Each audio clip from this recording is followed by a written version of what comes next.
Welcome to the continuation of the Unseen Book Market program in the living room. My name is Zhenya Soshinsky and I'm the head of Unseen Book Market. I'm just going to take 1 second of your time to introduce these people sitting at the round table next to me and say a few words about the conversation with a long title that's going to happen right now. Well, as you have seen, there's lots of books at the book market. There's also books in the gallery presentation space, and there we are sitting in 2 separate rooms, and let's say there's a wall separating these 2 practices.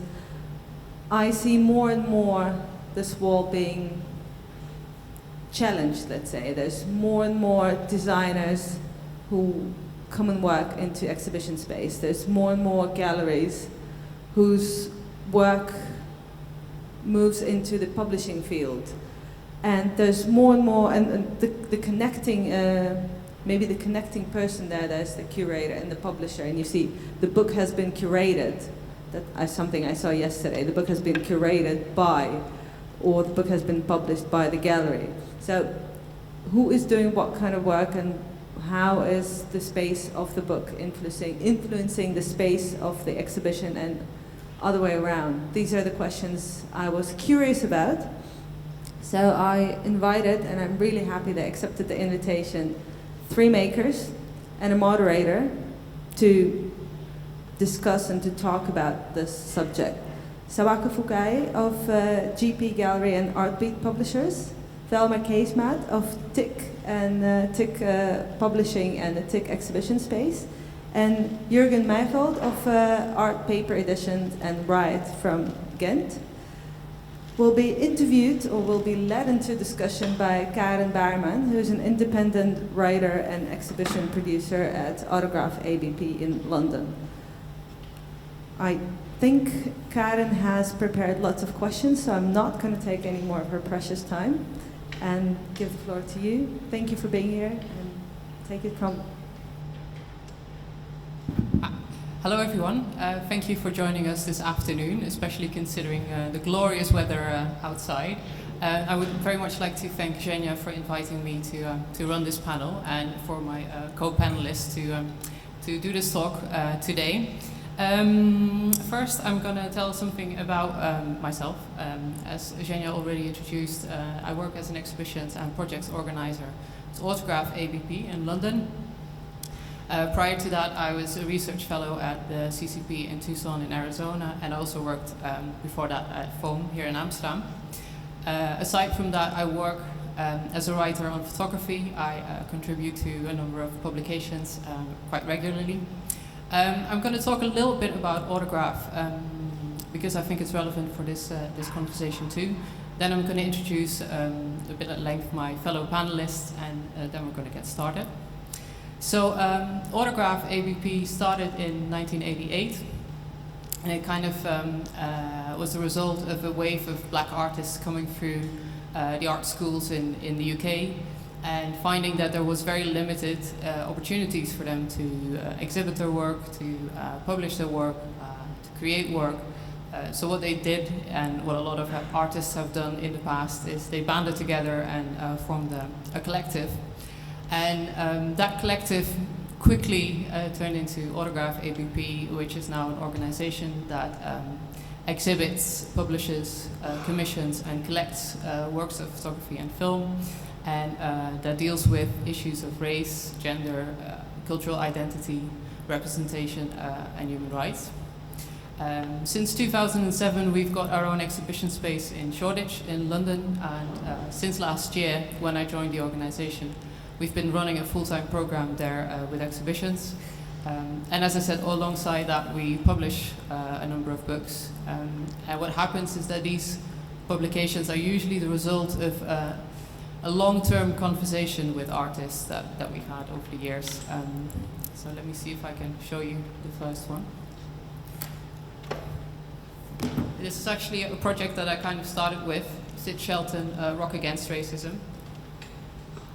And it's an exhibition that opened at Autograph last year in October when I joined.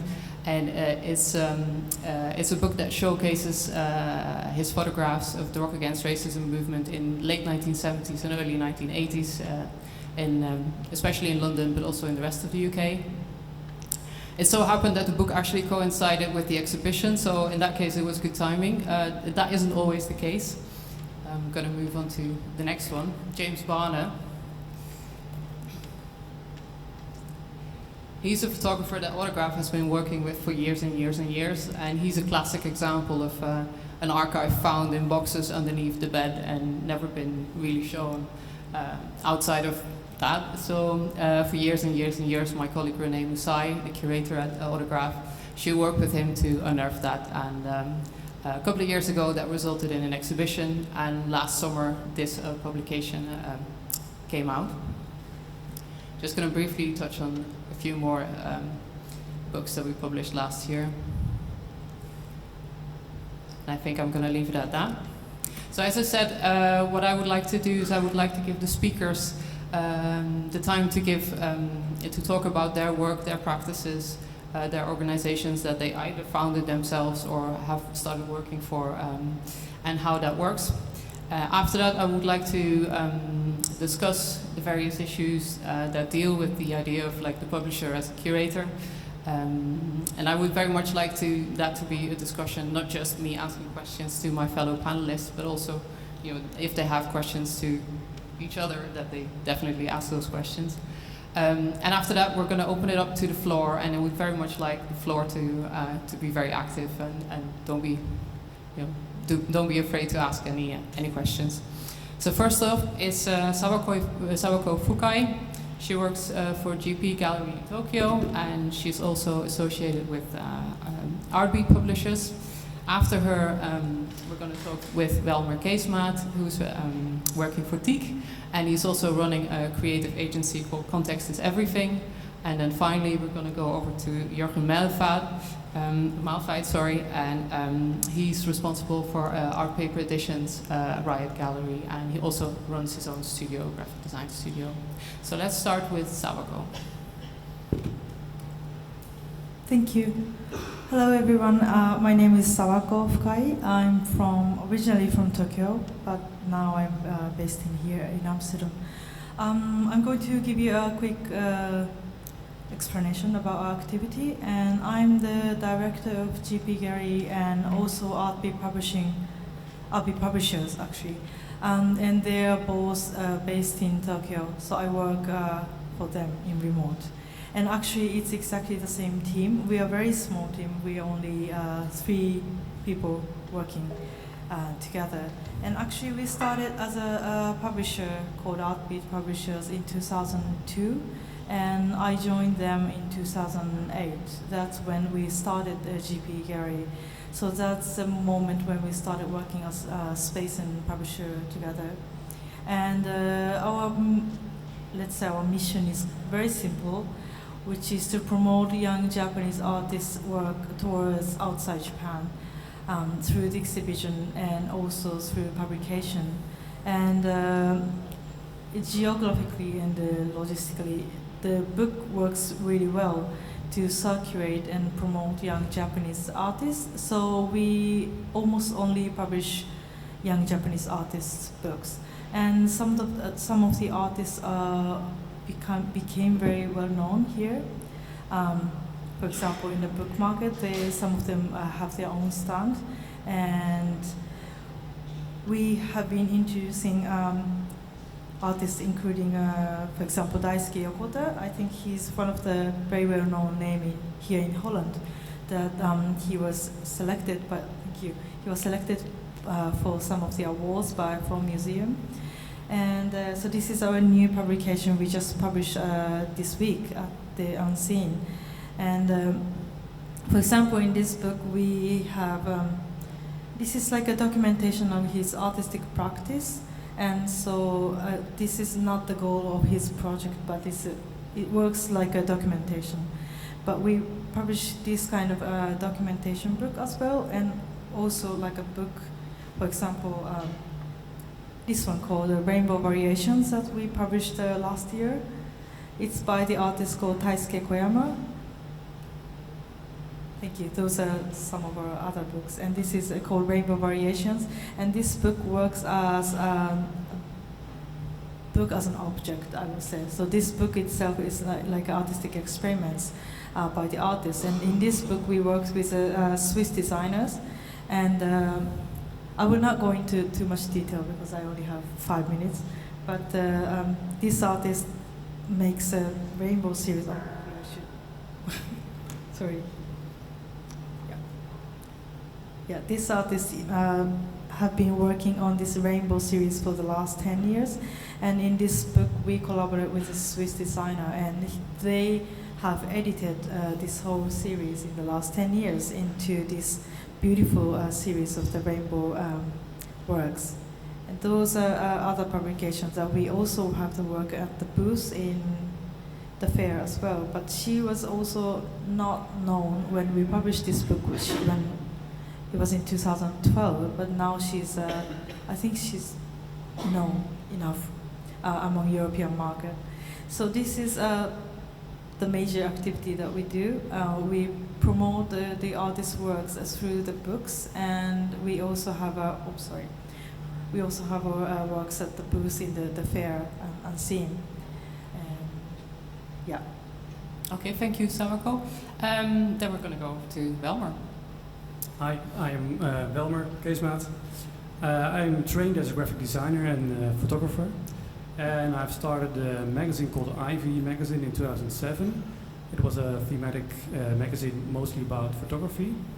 I did 8 issues. It was a solo project, so I was the graphic designer, the publisher, the editor, everything. Then, beginning of last year, I started an art space in Antwerp called Tique Art Space. And after I started that, I was thinking about a new issue of Ivy magazine, but somehow the concept wasn't feeling right anymore. So I just launched last week a new magazine called Tique Art Paper. It's available at the book market.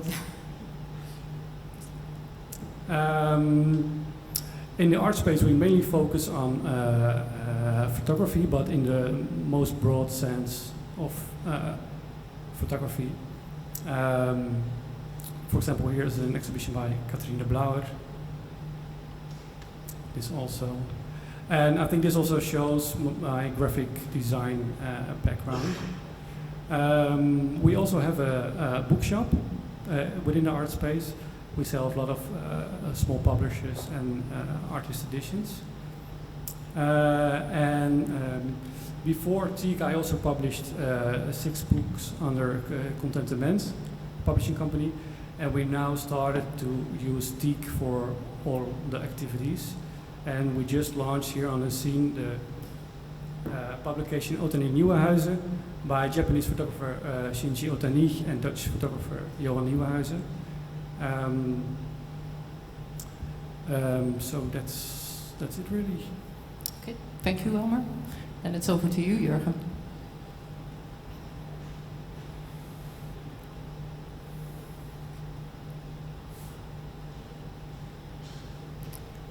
And now we should have a PDF coming up, hopefully. Okay.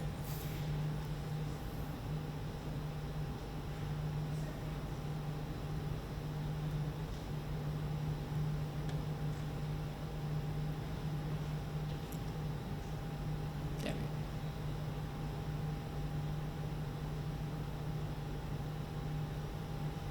So this is the magazine, Tique Art Paper.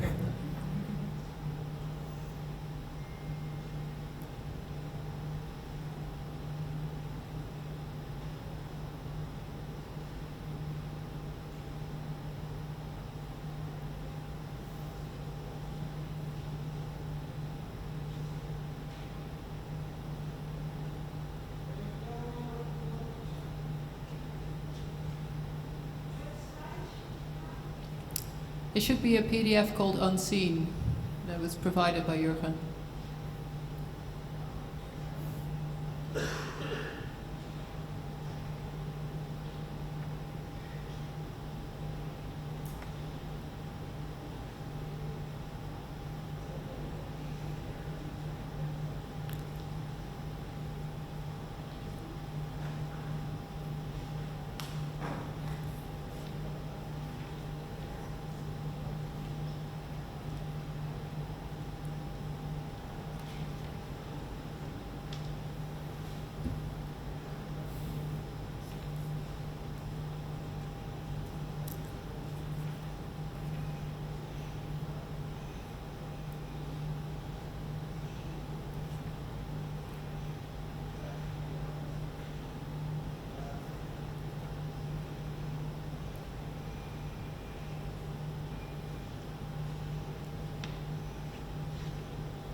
Okay, here it is. Yes, I'm Jurgen.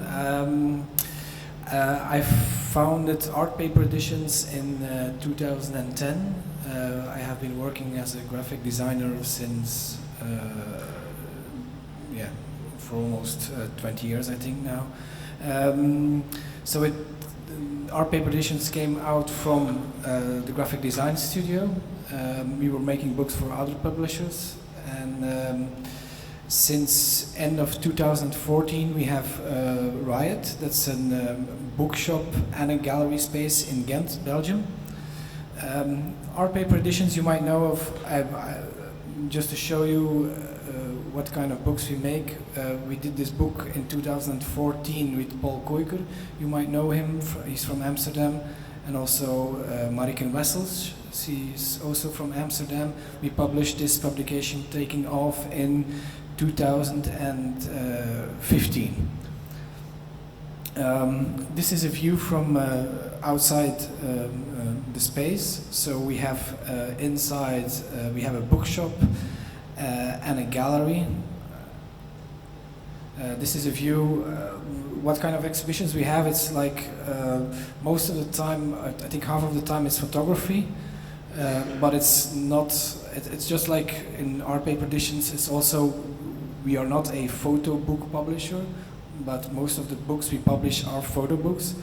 So in that case, most of the exhibitions we make are with photographers. For example, this one was with Jan Hoek, he's also from Amsterdam. This is a view from the bookshop. So we represent a lot of international independent publishers. As I travel a lot to fairs like these, you get to know the publishers themselves. So all these publishers have become friends. So we sell their books in our store. That's mainly the idea. As for Art Paper Editions, as I told you, it came from the graphic design studio, so graphic design is very important to us. We also like to work very closely with the artists. That means that they can come to us with an idea, and we both work on a publication. For example, this publication with Dominic Somers, it's called 00A. It's all about the first picture on a film roll. So the picture was never intended to be a photograph, but it is a photograph anyway. So these are all found pictures, and we printed this on a paper that was on one side. It's called Chromolux for people who might know it. It's on one side, it's very glossy coated, and on the other side it's uncoated. But since this was the photographs are a little bit of a coincidence, so we designed the book, but we had a lot of coincidence put in. For example, at the printer could choose on which side which pictures he printed. So, and also there are 8 different covers available. So there's no, you have to make a choice. Anyway, we didn't make every choice in the book, so we let the buyer make choices. We have the printer make choices. So everybody has some sort of involvement in the book. These are some spreads from the book. Another book we recently published on the occasion of an exhibition at FOMU in Antwerp. It's a book we made with Tom Kalamin. It's already our second publication with him. I think he's at I think his pictures are at the fair, but I just arrived, so I'm not sure. I'm going to show you. So this photographer, he works a lot on single images and on portraits. So he doesn't make series of 20, 30, 40, 50 pictures. His series contain 2, 1, 3, 4 pictures. So we put in all the series in one book, but we have created a space in that book for every series. So every picture from that series that you can see is placed in that corner of the book at that size. So, and this is another, I'm going to keep it short. This is another project which was interesting because it meets more than photography. This is a book about 51 N4E. That's an architecture studio in Belgium, and they built, I'm going to try and show you, they built a big tower in Albania, and that's a hotel tower, and they had a lot of, let's say, it's difficulties on building in Albania, and they wanted to tell a story. So there's an architectural story, but they also invited Stefano Graziano, that's an Italian photographer, to make photos about the surroundings of that hotel in Tirana in Albania, and they asked Falma Fassi to write a novel about it. So this book is actually it's both a photo novel, it's both architectural, very interesting. So it meets everything together, and the finest thing is the book. We have two versions of the book. The one version is only the photo novel, and this book is in every room in that hotel in Albania. So normally when we think of the life of a book, is that we can get it as much widespread as possible, but this actually is very intended for one place. So that's what we do. Okay, thank you, Jurgen. First of all, I would like to start with what I would call a chicken or an egg question. Because if I look at the experience of Autograph, where I work, that first became an exhibition space, and only later it became a photo book publisher. But if I look at my co-panelists at this table, you all started out as publishers first and exhibition spaces later. So I would like to invite every panelist to kind of explain why there was a need to move from photo book publishing to having this exhibition space. So if I can start with Sawa. Yeah, okay. I joined the publisher in 2008, and at the same time they opened the gallery. So that wasn't me who started the space. There is another person, because it's the gallery is run by two directors. But that was a moment, because it's a long story. But there's a Pride Photo, the art fair, and it used to be, there was like every year they have a like featuring country, and in 2008 that was a Japan year, and the GP gallery was invited before it starts somehow. It's a long story, but actually there was a kind of a demand from European audience to see like contemporary Japanese photography after like famous names. And so we thought like, showing the works not only in the book but also as a print and or the framed work on the wall might be a new way to present the young photographers. So that was one of the motivation we started the space. And also that was also, I think it was the same time the artists, like photographers started using, or like Japanese photographers started using the space to exhibit their works, not just prints. So I think we needed a space for them to experiment with their works. I think that was the triggers that we started the space. Okay. How was the experience for you, Welmer? It was a direct result from being a graphic designer and working on photo books, because when I'm designing a book, I just put every option on the wall, and then somehow there started to develop something, and that was a beautiful thing in itself. So I thought, why not just open up a space and try to develop that more. Jurgen? For me, we were looking for a space. We work a lot with young artists and photographers, and there was not always an exhibition with the book when we published the book. So there was some sort of need to show things. So we looked out. We needed a new studio anyway. So we looked for a new place for our graphic design studio with some space for showing things. But in the end we found the space that was much bigger, and also the space wasn't, we couldn't rent it to anybody else because it was too difficult, so we just used the space to build this. Yeah, it's like a sort of coincidence that it started out like that. Fair enough. I would like to continue you, Jurgen, because if I understand correctly, you see designing Photobook as an exhibition space almost. And how does that relate to the actual exhibition space that you have? Well, there is no, of course there is a relation. We are all graphic designers who work there, and it is us that make the books, it is us that do the exhibitions, so there's a relation, but there's no rule that we have. For example, the exhibition that is now finishing today, it's Experimental Jet Set, it's the graphic designers, so it has nothing to do with art paper editions at all.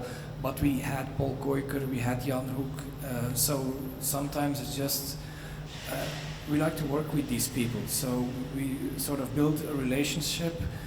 For example, Jan Hoek, we did already 3 publications, so we just decided to make an exhibition. It's that kind of relationship.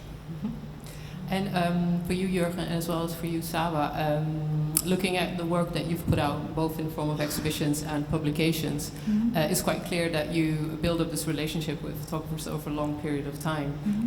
Can you talk a bit in more detail about that, how that works? Yes, you're right. We start with the artist from really early stage of their career, right after they were discovered or their debut, I would say. And because they're young, it's not always best to publish the books at the really beginning of their career. So in that case, we wait for them to develop their works, to wait for the right timing to publish their books. Because the photo books has been always one of the major medium that photographer would like to do in Japan, especially the photo books in Japan are huge. So in often cases, the photographer makes the works to publish the photo books, which is, I think, it's very special about Japan. But we just tell them to wait, because sometimes it's too soon, and sometimes the works can be changed. So we wait and discuss a lot to wait for the good timing to publish. And but it works very well in always that the book travels before the artists themselves travels to the other countries. Yeah. So there's always the old audience that we never met, but they know their works by the books. So it's working very well, I think. So is it a way for also to help print sales? Is that also a reason for you to start a gallery? Like you have the book as a kind of like promotional tool? Yes, it works exactly the promotional tools. And it also, after they publish the book, the artist can look at the works with a different views, and also they get the, reactions from the other audiences. Then that will be affected on their next step as well. So it's like a book and exhibition, and the work progress is like going that way. Yes. Do you see something similar happening at your space? I can see some things happening the same thing, but we do, the space that we have is not promotional, so we are not a commercial gallery. We sell work if it's possible, but it's not our goal. So the publishing house is really the most important thing. And it's just nice to make exhibitions. That's the kind of way that I look at it right now. Okay, Welmer, I've got a few questions for you about Tique especially, because as you explained to the audience, it initially started as a magazine. You also publish art books alongside that. But how is the relationship between the magazine and the exhibition space? Well, the exhibition space is really focused on photography, and the magazine is more broader. It's really contemporary art. But I think just the starting point is of course the same people, and also the way we look at art in general. Because the magazine is not critical, it's all more about just the artist himself or herself, about the working process of an artist and the inspiration. So it's almost part is the same as working on an exhibition, because you talk with an artist about his starting point, his background, and I think that part we would like to reflect within the magazine. And you also have an online magazine alongside the actual physical magazine that you've just printed and the exhibition space. Yeah. How does that differ from the other two? So online, it's all about just showing exhibitions, books, fast information, and the magazine it's more about, well, like I explained, the background of things, and yeah. So in the magazine, there's really time for an interview of 10 pages. Online is just 400 words, images. Yeah. Okay. What I'm also interested in, because I think it's all very small-scale operations that you are running, so it's a lot of work that you're taking on. So I would like to invite all three speakers to kind of say something about the logistics of being both a photo book publisher and an exhibition space, and what goes right, what goes wrong, what are the things that you need to take into account. So I would like to start with you, Jurgen. We're all, it's all one company, so it's paperwork is a little bit more difficult, especially the shop. But then again, we invested in a cash register, so, and that's also important for our stock system for the publishing house. So it keeps us the right stock. We didn't have it before. So it's we are, for example, we don't have anybody, especially in the shop, that was just for the shop. We have a graphic designer working just downstairs in the shop. That's it. That's how we make it. And also we decided, this summer we decided that we're all gonna move in the same space. So we're gonna rebuild the shop, so we can have a small space where we all be working. So all the graphic design studio and Ape and Riot will be in the same space. It just will feel better. So. What about you, Sawa? Yeah, we are also a very small company. As I said, there are 3 regular staff and some like intern student, and there's some people who helps us. But we are in central Tokyo, so it's quite it costs to run the space and also publish the books and doing etc. But we cannot cover everything by the print sales, of course. So we do lots of commercial stuff as well. So we are working really hard, and I'm sure we all are. But but it works. I think it's really enjoyable, and making the exhibition is always, of course, it costs and lots of energy, time, and money. But it's always a nice meeting point for the artists to get to know lots of people, and like regular visitors as well. But there's always a nice project happens during the exhibitions, and it comes out like a few years later. I hear lots of those stories, which is very nice, and so it's really enjoyable. Okay, you go. I'm working with 2 freelancers and 1 intern, and one of the freelancers is doing the bookshop, but also the publication reviews on the website of Tique Art Paper. So it all just works out, mingles and works out somehow. Okay, I lost my thought there.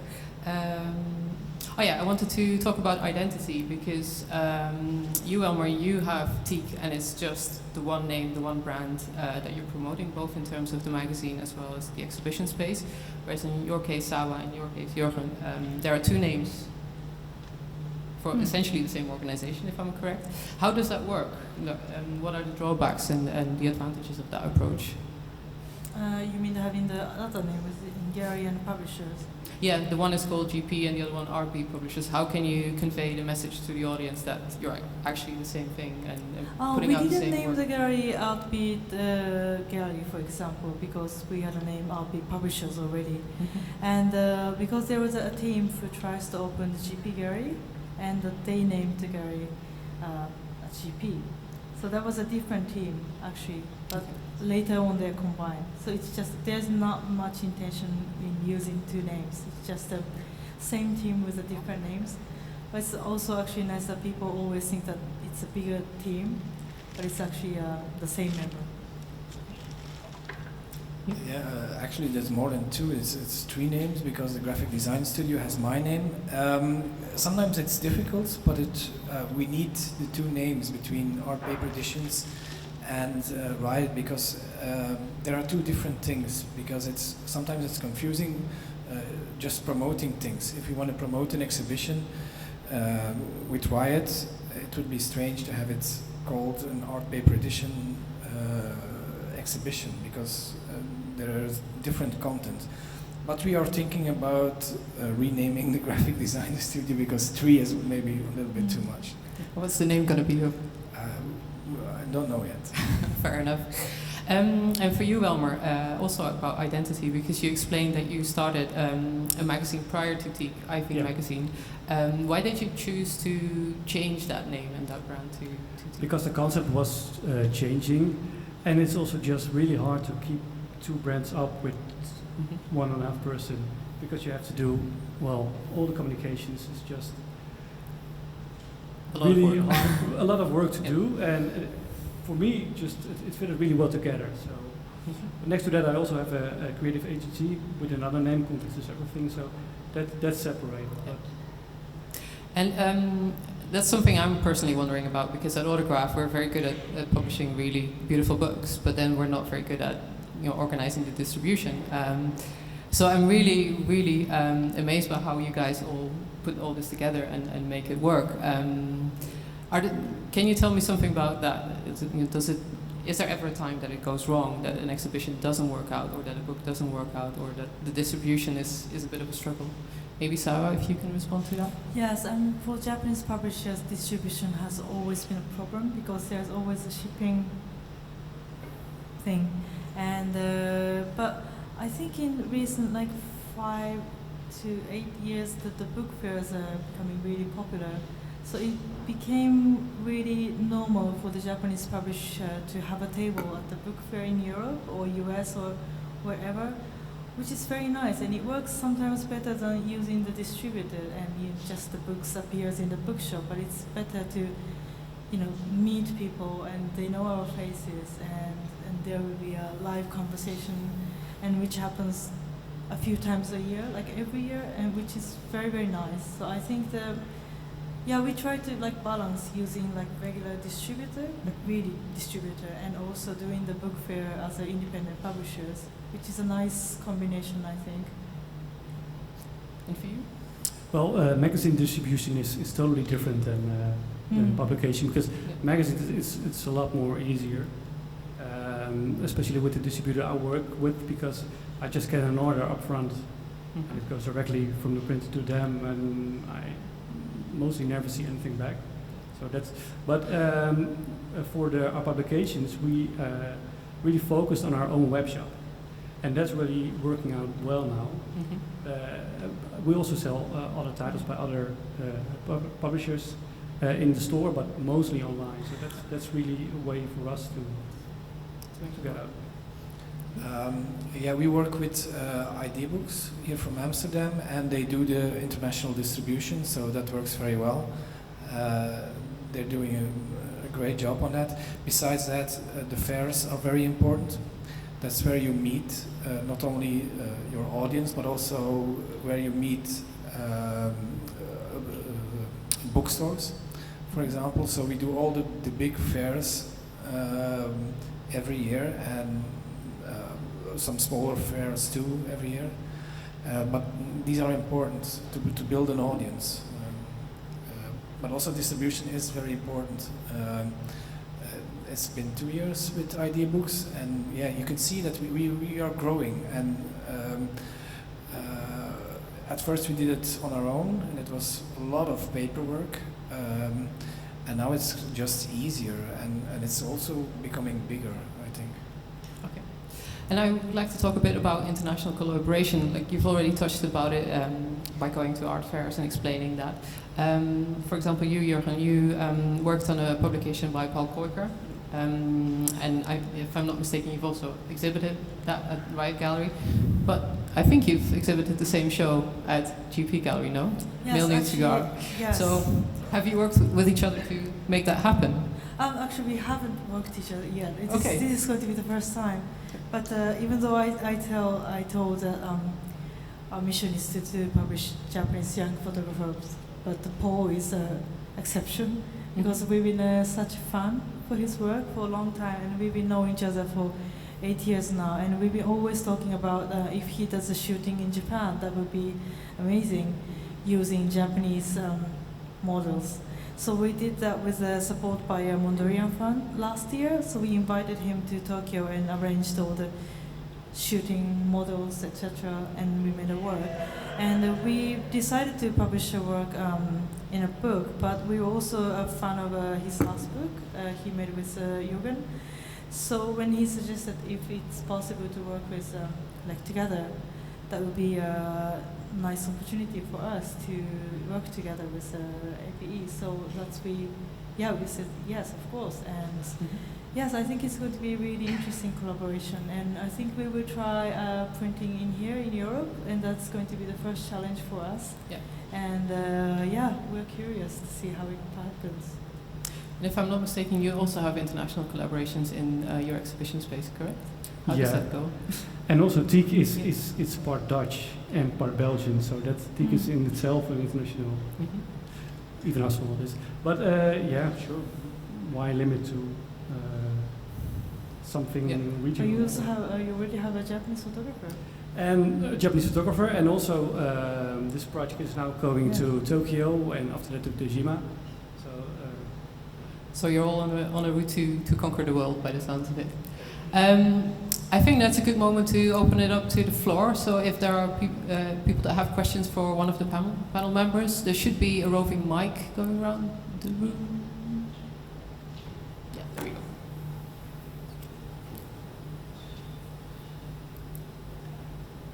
Don't be shy.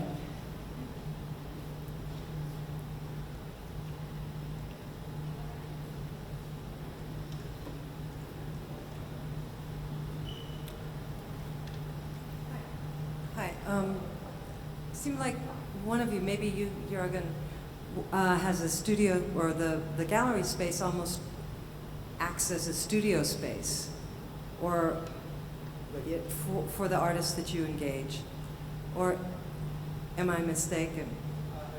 It almost seemed like you. Oh, here we go. That there's a workshop atmosphere in the gallery space that you have. Yeah, that's what we are going to create now. That we are, as a graphic design studio, that we are open. So that's what we're going to create now. Open to, say, the community, or to select artists that you work with? We are always been open. You can always send emails to us with your work. But I must say we receive a lot of emails like that, and it's. Sometimes it works, but it's Art Paper Editions is curated in a way that we don't accept everything. It's not that there's rules or something, but I think I have to feel it.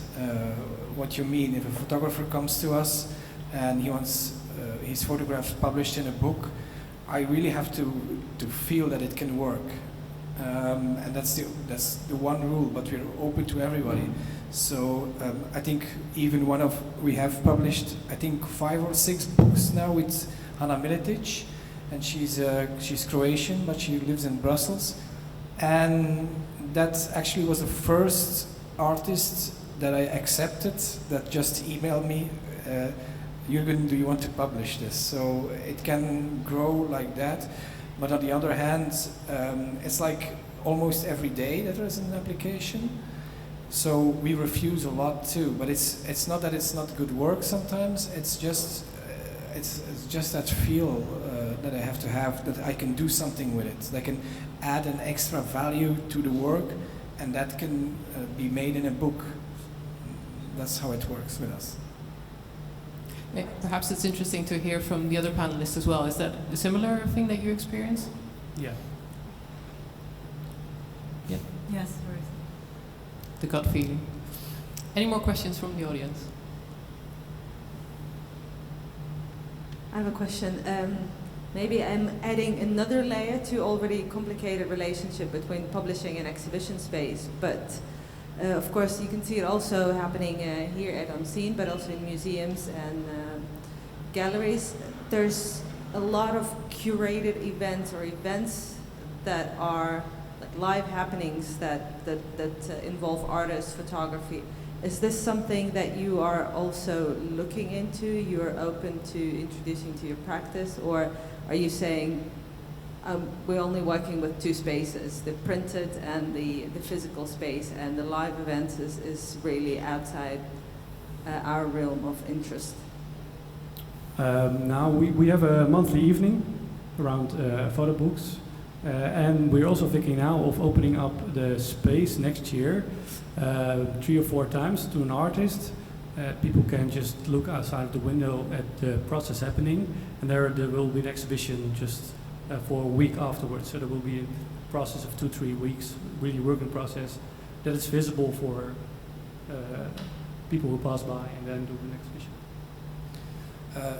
Yeah, we work on a lot of different things. For example, the exhibition running now will end today, and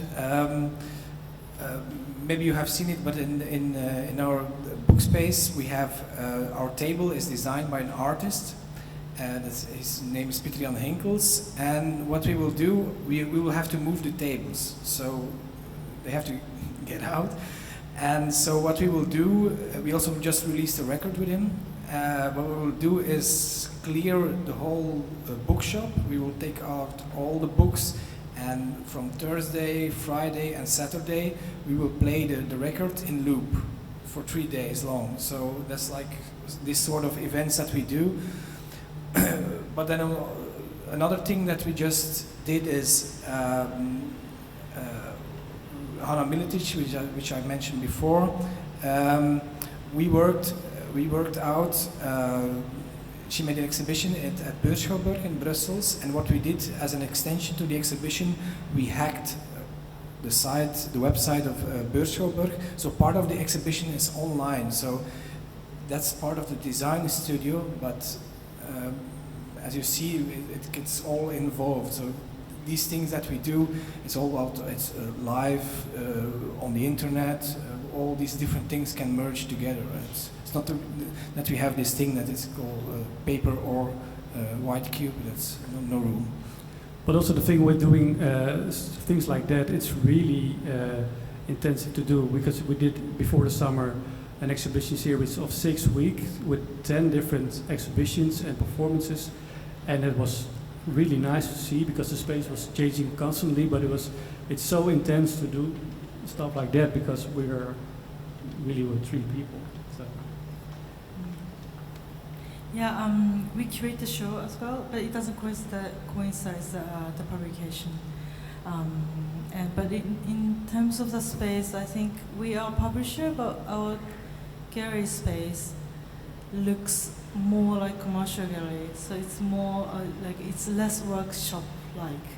And because we would like to also emphasize the concept of collecting photography among Japanese audience, because it's very, very a small market in Japan to collect the young artists' works. So we would like to push the idea of hanging the artist's work on the wall. So we try to look more like a professional commercial gallery. Any more questions?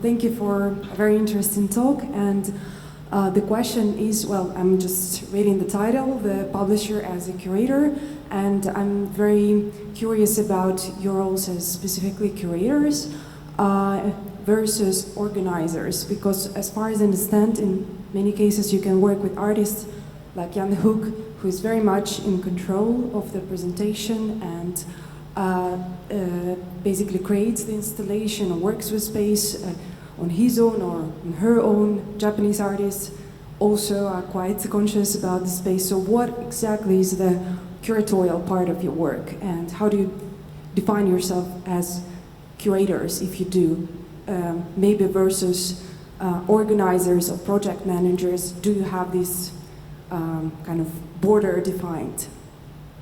Is that clear? Yeah. Maybe Jurgen, you want to answer with regards to Jan Hoek? You want to know how it works on the curatorial part and also organizing things, or? Well, in the circumstances when artists quite often take over the control over the space or are given the freedom to present. Yes. So what is your curatorial part? No, it's as we work on the books very closely with the artists, it's also in an exhibition space. They have to feel comfortable. We help them in any way we can, the artists, but it's not that it's we decide which work is shown, but it's not always that. Like for Jan Hoek, we knew his exhibitions, so we let him go into the room. He did his thing for 2 days, and it was finished. Also with Experimental Jet Set, there are exhibition builders, so I let them go. With Paul Koiker, it was a little bit different because there was a work that he has shown, I think it was 2009 in Rotterdam at Boijmans Beuningen, and that was my first meeting with his work. So I really wanted that work to be in the exhibition space. So, but most of the time it's like talking about the work, and then we have an exhibition space. We have a very high room and 2 very low rooms. So it's like the choices are really easy sometimes. Bigger work in the big room, or the other way around. So that's mainly how it works. Maybe that's clear. Maybe I can add some of my own experience working both for Foam and Autograph ABP, and my experience is that it really kind of depends on the artist. As Jurgen already indicated, like the choice who is going to be shown, who's going to be published is the choice by the curator, but in how far you give control to the artist really depends on their vision as well. Some people just really need a lot of steering and a lot of guidance and a lot of advice on how to show the work in the best light and how to publish the work in the best light. And some people have such a clear vision of what their work is and what it's meant to be, and how that translates both in a book as well as in an exhibition space. And then there's also always the issue of the space itself. Like there are always certain things that you have to take into account. For example, the exhibition spaces at Foam demand a different kind of setup that the curator can only provide than for example, with Autograph. So it's in this way that I think personally that the role of the curator is defined. I don't know what you guys think about that, Sawa and Welmer. Yeah, it's the same for me. I think the most important part is to just open up the discussion and as broad as possible with the artist and work together to see what are the possibilities of the work that's already there. And I know the space, of course, very well, so I can advise on things. And sometimes in the process also, because I'm now working with Sam Ergemont, a Flemish artist, and we were working on an exhibition, and suddenly we realized, well, I think this is a book, so that was a starting point then to make a publication. So. Yeah, and I think, for example, I work as an editor, and I write for the magazine as well, but we also do the curation, and also we organize an exhibition inviting the curators, and we do the curation outside area as well. Like so many roles and titles at the same time, but I think it's becoming more and more natural, and it's really there's less border between like space and publication, curation, because all of us are becoming more and more independent, because we can have our own medium, website, publication space, etc. I think it's becoming really a whole, the whole figure as a creative process. I think that might be a very nice note to end it on, and to kind of summarize the talk. I would like to thank you very much for your attendance. I hope you enjoyed it, and I would like to thank my fellow panelists for this interesting discussion, and enjoy the fair.